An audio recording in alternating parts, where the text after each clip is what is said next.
Hey everybody, this is Perch, and I talk so much about Spider-Man. People were hoping that I would do a review of the Ultimate Spider-Man book by Marvel. This is Jonathan Hickman doing what I believe, at least for Marvel, is his first solo book. I think everything else he's done of any length. I think there's been some short stories, some anthologies work, and other things, but I may be wrong about that. But I believe this is, if not his only or his first, it's one of the few. Anyway, this is part of the Ultimate line, and this comic is really built on the premise of what happens at the end of the comic. Now, I'm going to say off the offset, we're going to do spoilers here. So if you haven't read the book, you need to do that. So the spoilers are at the very end of the book. We get this sequence of something that happened last night or the night before the crux of the events of this book, which is Peter Parker, who in this Ultimate reality is older. He's wearing glasses. He's happily married, 2 kids, and he is given from Tony Stark, who is going to be the new Kang, a hologram with basically to restore who he was in the universe before the evil Reed Richards, the Maker, took his powers away. So the crux of this Ultimate universe is it's a universe that was attempted to be controlled by the Maker to create the perfect universe. And so as a result, he prevented Peter Parker from being bit by the spider, so he never became Spider-Man.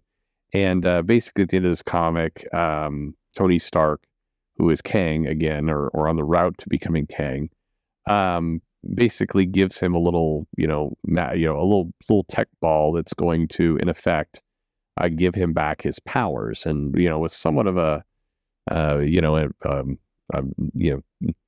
foreboding speech about there's things that are going on, and in 6 months, if he's done this all correctly, Earth will have regained its heroes and freed the world, because the world is more or less controlled by these kind of evil empires or controlling empires. So anyway, that's the crux of this book. Is there are no superheroes or fewer superheroes. It is a universe gone bad, and Peter Parker is on the route to rediscovering himself. So I say the stuff at the end because I think it's important. Basically, what this book is doing is the rediscovering of a hero. So we pick up, by the way, Marco Cicchetto is doing the art here, and it is brilliant. And I think at this point, I would say that I like this book.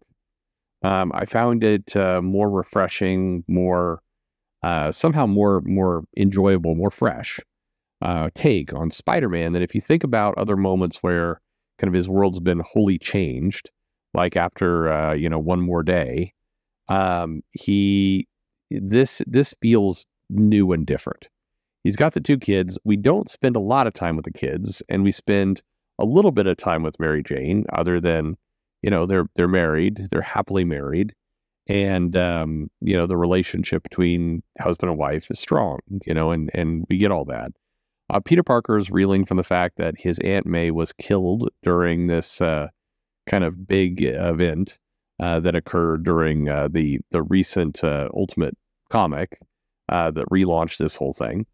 And so we're seeing it, it's a different world, but we're seeing a Peter that gets to kind of breathe with his family, and in particular, his wife. Again, we don't get a lot of time with him being a dad. The kids are very much kind of bit players in all this. As is, the Green Goblin, which may or may not be a hero or kind of a Punisher level hero. The Green Goblin, basically looks to either murder or attempt to murder. I think he doesn't get the job done, but the Kingpin and Bullseye. But really this book is about Peter Parker and the other changed element, which is Uncle Ben is still alive. Peter Parker never got bit by the spider. The events never happened. Uncle Ben went into the newspaper business with J. Jonah Jameson. And, this is kind of establishes this friendship between the two, between Joe Jameson and Uncle Ben. And that's probably one of the more enjoyable parts of the comic is the interactions between characters. This is what they would call a talkie comic, meaning there's not a lot of action. Mainly, it is you're picking up on the relationships between Peter and Uncle Ben and Jameson, and Mary Jane and Peter.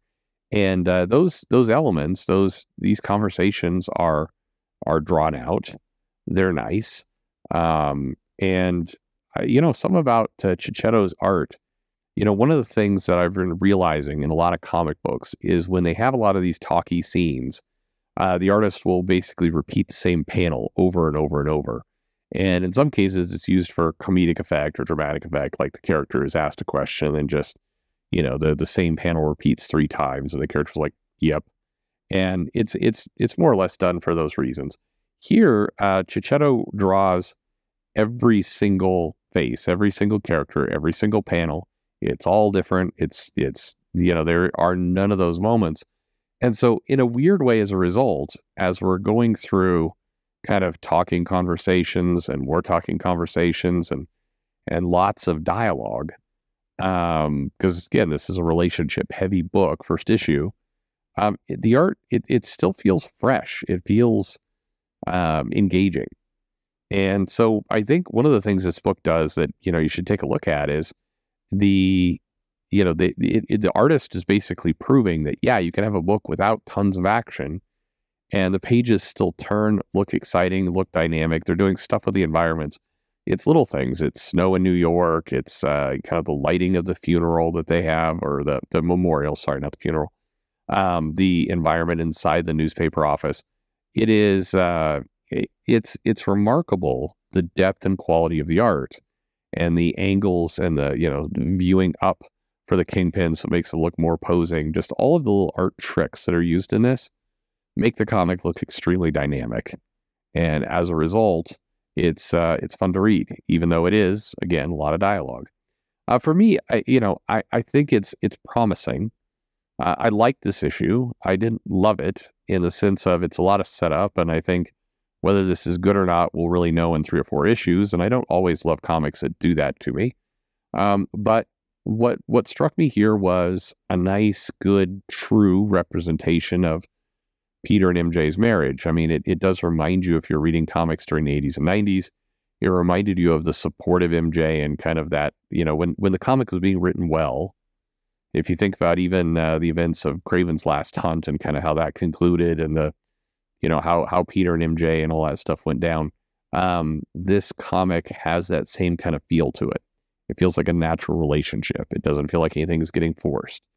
The cynic in me always thinks, Marvel's doing this so they can murder her off in 3 or 4 issues, but we'll see. Single dad Peter, yeah, sounds on brand. But the relationship is good. The real highlight, though, of the comic for me is the dynamic between Uncle Ben and the characters being presented here, which is, a little bit the Uncle Ben and a little bit kind of Mad Men style Uncle Ben. The dialogue and the crispness between Jameson and Uncle Ben is really, really solid, as something you didn't know you wanted, but here it is. Anyway, all in all, it's a good issue. It feels very, very different in terms of the Ultimate Universe. One of the problems, because I've recently went back and read some of the the previous launches through the Ultimate Universe. Do you remember how they did? A lot of you thought Ultimates 3, where we got the Twincest stuff with Quicksilver and Scarlet Witch, was as bad as it gets. But there were Ultimates teams after that, and comics after that were just terrible. I mean, just absolutely terrible. But anyway, this feels different. It's giving you something new. There's some mystery in there. The pacing is nice.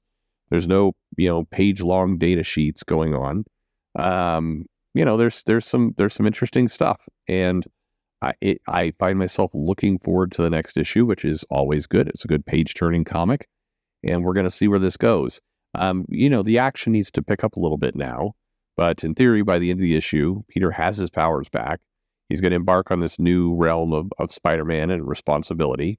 We're going to continue to see this new dynamic of Uncle Ben. We've seen the where some threats may come in from the Kingpin and others. So there's just a lot of stuff in the directions they can go, and some new comments from Ben. Anyway, really good work. A lot of people are praising Hickman for this, and it's a perfectly good script, and it's good, and it's engaging, and all the things you'd want from a page turner comic. But the hero of this book is Marco Cicchetto, and he is doing the penciling and inks. It's scratchy.